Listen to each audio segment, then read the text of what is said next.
Video like जरूर कर लीजिए और ऐसे वीडियो लगातार फ्री में पाने के लिए चैनल को तुरंत सब्सक्राइब कर लीजिए और बेल आइकन को जरूर टैप कर लीजिए ताकि आगे भी सारे वीडियो आपको मिलते रहे। यूट्यूब में फॉलो करते हैं तो प्लीज ये वाला फ्री टेलीग्राम चैनल जरूर ज्वाइन कर लीजिएगा। सारे नोटिफिकेशन सारे अपडेट यहीं पे आते हैं, ध्यान रखिए। नमस्कार दोस्तों, स्वागत है आप सभी का ऑनलाइन एग्जाम प्रिपरेशन पर which is the part of study for civil services. दोस्तों, उत्तर प्रदेश सामान्य ज्ञान के अंतर्गत पिछले वीडियो में हमने उत्तर प्रदेश के न्यायालय और कारागार से संबंधित कुछ महत्वपूर्ण तथ्यों को देखा था। आज देखेंगे उत्तर प्रदेश में दुग्ध विकास, इसके अलावा उत्तर प्रदेश की कृषि नीति 2013 का उद्देश्य और उसके लाभ क्या है, इससे संबंधित महत्वपूर्ण तथ्यों को कवर करेंगे। तो चलिए स्टार्ट करते हैं। सबसे पहला तथ्य दिया गया है 1917 में कटरा सहकारी दुग्ध समाज इलाहाबाद की स्थापना न केवल राज्य में बल्कि देश में भी दुग्ध व्यापार में सहकारी जो समितियां होती हैं उनका पहला उदय था। तो सबसे पहले 1917 में सहकारी दुग्ध समाज इलाहाबाद की स्थापना हुई थी। कहाँ पर? कटरा। वर्ष 1938 में आते हैं, फिर 1917 में यहाँ पर ये जो समाज इसकी स्थापना हो चुकी। फिर 1938 में उत्तर प्रदेश की राजधानी लखनऊ में देश की पहली दुग्ध संघ लखनऊ दुग्ध उत्पादक सहकारी संघ लिमिटेड की स्थापना हुई। तो अगर आपसे पूछा जाए कि देश का पहला दुग्ध संघ कौन सा था, तो यही था जो उत्तर प्रदेश का था, लखनऊ में, उत्तर प्रदेश की राजधानी लखनऊ में स्थापित किया गया था। कब? 1938 में, 1938 में इसको स्थापित किया गया था। इसके बाद अगला तथ्य है उत्तर प्रदेश में सर्वप्रथम 1973 में तीन जिले कौन कौन से? एक तो वाराणसी, मेरठ और बलिया, BMB या फिर BMB इस प्रकार से याद कर सकते हैं या फिर MBB से याद कर सकते हैं। तो वाराणसी, मेरठ और बलिया, इनमें ऑपरेशन फ्लड 1 शुरू किया गया था। ऑपरेशन फ्लड जानते ही, जिसको दुग्ध क्रांति के नाम से भी जाना जाता है। तो ये 1973 में इन तीनों जिलों में शुरू किया गया। उत्तर प्रदेश डेयरी विकास विभाग और उत्तर प्रदेश राज्य दुग्ध परिषद की स्थापना कब हुई? 1976। और ये इंपॉर्टेंट है, यहाँ से प्रश्न बन सकता है। इसके अलावा अलग अलग विभागों के रूप में इसकी स्थापना हुई। उत्तर प्रदेश प्रादेशिक कोऑपरेटिव डेयरी फेडरेशन की स्थापना 1962 में हुई थी।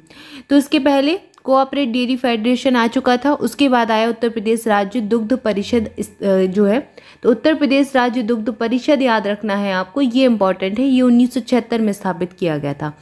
इसके बाद अगला तथ्य देखते हैं। उत्तर प्रदेश में दुग्ध नीति कब आई? 2018 में प्रख्यापित की गई।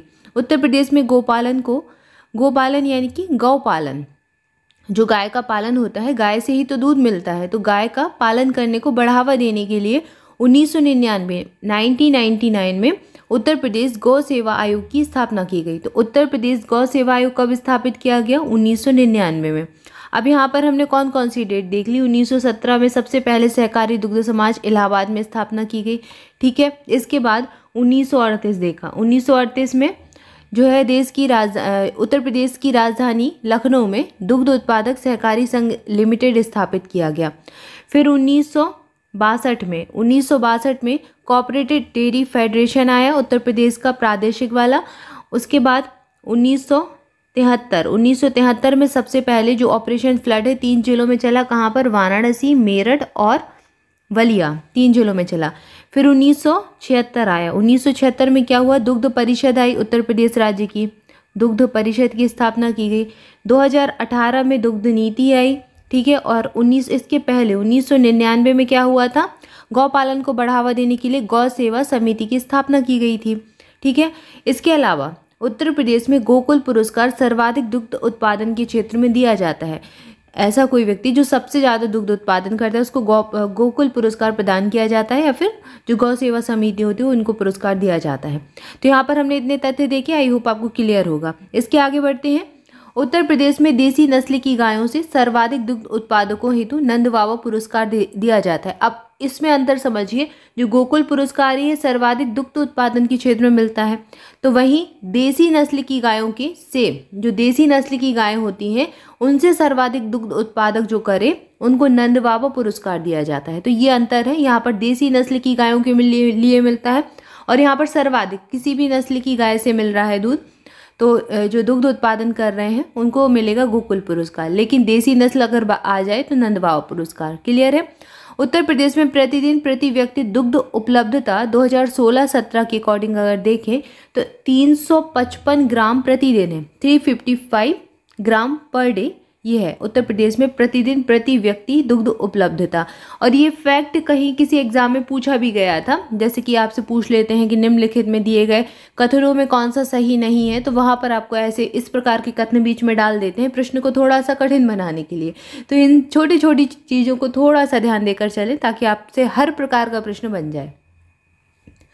इसके बाद देख रहे हैं उत्तर प्रदेश की कृषि नीति 2013 में आई। जो उत्तर प्रदेश कृषि विभाग ने राज्य में कृषि विकास की बहुआयामी क्षमता को प्राप्त करने के लिए कृषि नीति की शुरुआत की।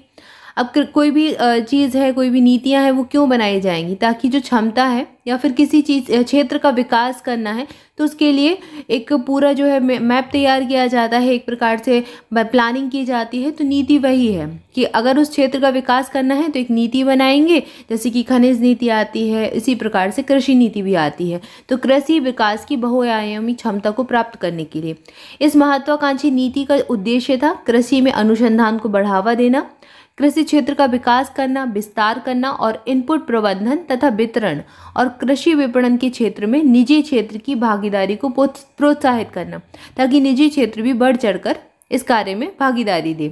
तो ये सारी चीज़ें यहाँ पर हो गई। ये इसका उद्देश्य देख लिया। इसके उद्देश्य से संबंधित और कुछ कथन देखते हैं। कृषि क्षेत्र में 5.1% की वृद्धि दर को प्राप्त करना इस नीति का उद्देश्य था। उपयुक्त इको फ्रेंडली खेती प्रणाली विकसित करने और लोकप्रिय बनाने के लिए जो मृदा स्वास्थ्य के साथ साथ कृषि आय में सुधार करेगी। इसके अलावा पारिस्थितिक संतुलन बनाए रखने के लिए प्राकृतिक संसाधनों का विकास और संरक्षण करना था। तो ये सारी तो अच्छी चीज़ें होंगी कि प्राकृतिक विकास, संसाधनों का विकास करना, संरक्षण करना, ये तो लगभग हर नीति में ही ये कथन मिलेगा या आपको ये लक्ष्य मिलेगा। इसके अलावा खाद्य और पोषण सुरक्षा के लिए के क्षेत्र में मुख्य क्षमता को बनाए रखते हुए उच्च मुख्य गतिविधियों के लिए कृषि विविधीकरण के माध्यम से किसानों की आय को बढ़ाना। तो किसानों की आय को बढ़ाना तो इसका मुख्य उद्देश्य हो गया। कृषि आपूर्ति श्रृंखला में निजी क्षेत्र की भागीदारी को बढ़ावा देना, ये तो पहले ही देख लिया कि निजी क्षेत्र की जो भागीदारी उसको बढ़ावा देना इसका उद्देश्य था। साथ ही साथ बीज, उर्वरक, कीटनाशक, कृषि उपकरण, विस्तार सेवाएं, खाद्य प्रसंस्करण और विपणन के क्षेत्र में बुनियादी सुविधाओं का विकास करना। तो ये सारे इसके उद्देश्य हो गए कृषि नीति के। यहाँ पर हमने कृषि नीति देखी। इसके बाद लाभार्थी देखते हैं। राज्य के सभी कृषि आधारित उद्योग, मृदा प्रबंधन इकाइयाँ, मूल्य संवर्धन इकाइयाँ, खाद्य प्रसंस्करण, बागवानी और फ्लोरिकल्चर इकाइयाँ, फ्लोरिकल्चर जो फूल आदि का उत्पादन करती हैं, उद्यमी, बेरोजगार युवा और किसान इस नीति का लाभ प्राप्त करेंगे। तो ये सभी लोग इस नीति का लाभ प्राप्त करने वाले लोग थे कि जो इस क्षेत्र से संबंधित है, जो मृदा प्रबंधन इकाइयां हैं, जो मृदा का प्रबंधन करती हैं, मूल्य संवर्धन करती हैं, खाद्य प्रसंस्करण यानी कि खाद्य के प्रसंस्करण से जुड़ी इकाइयां हैं, बागवानी वाली हैं, तो ये सभी इससे संबंधित हैं, जो सब्जी उत्पादक है सभी। तो यहाँ पर इसको देखा। इसके बाद इसके लाभ देखते हैं। इसके लाभ क्या क्या थे। कृषि आधारित उद्योगों को बढ़ाने के लिए खाद्य प्रसंस्करण उद्योगों, बागवानी और फूलों की खेती के लिए गुणवत्ता नियंत्रण प्रयोगशालाओं, हैंडलिंग, ग्राइंडिंग और पैकेजिंग इकाइयों और कोल्ड चेन में से तात्पर्य क्या है, प्री कूलिंग यूनिट जो होती है, कोल्ड स्टोरेज जो होते हैं जहाँ पर अनाज या फिर कुछ जो अगर कृषि क्षेत्र से बात करें तो अनाज हुआ या फिर सब्जियां हुई या फिर फूल आदि हुए, इन सभी को कोल्ड स्टोरेज में रखा जाता है ताकि कई दिनों तक ये चल सके और ख़राब ना हो। जो परिवहन होता है, एक जगह से दूसरी जगह ले जाया जाता है सामान को, तो वहाँ पर ये चीज़ें खराब ना हो। रेफ्रिजरेटर व्हीकल जो होते हैं, तो इन सभी की सुविधाओं को विकसित किया जाएगा, ये इसका लाभ था। निर्यात उन्मुख कृषि उत्पादों के मूल्य संवर्धन और प्रसंस्करण इकाइयों को मंडी कर से मुक्त कर दिया जाएगा।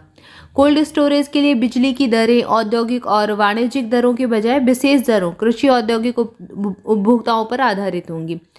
इसके अलावा ग्रामीण क्षेत्रों में चारा की उपलब्धता सुनिश्चित करने के लिए चारा बैंकों की स्थापना भी की जाएगी।